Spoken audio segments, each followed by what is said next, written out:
See valge hoone kannab nime Kolde rannamaja. Tegemist on äsja valmis saanud ehitisega, kus enamus kortereid on juba uue omaniku leidnud, kuid 24 neist ootavad veel uusi peresid. Kolde rannamajas on kokku 58 uut kodu.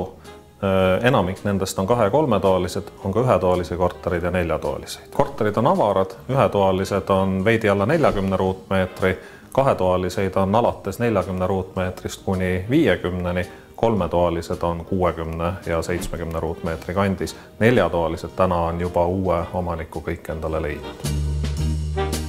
Asub see maja peaaegu, et kõigele olulisele lähedal. Siit on tõesti lühikene maa kas kesklinna Telliskivi keskusesse või randa ja Stroomi parkmetsa, kus meie aktiivsed kliendid kindlasti tihti käivad. Ma usun, et siinne Tallinna piirkond on kindlasti turvaline. Naljaga pooleks võib öelda, et ka politseijaoskond üle tänava. Ka seda maja võib nimetada nutimajaks, sest tarkuse osas teeb ta silmad ette nii mõnelegi. Iga korteri hinnas sisaldub nutilahendus.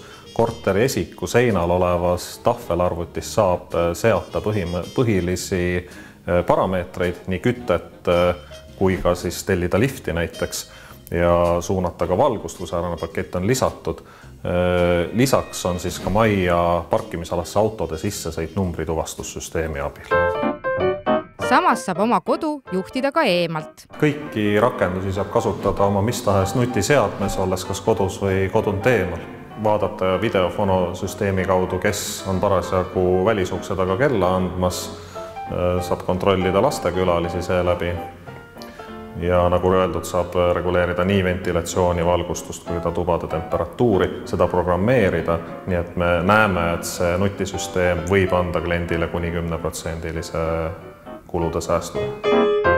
Tore on see, et just täna, laupäeval, 6. oktoobril saavad kõik huvilised ka seda maja seespoolt uurima minna. Täna tõesti 11 kuni kella 3-ni on Kolde rannamaja kõikide müümata korterite uksed huvilistele valla.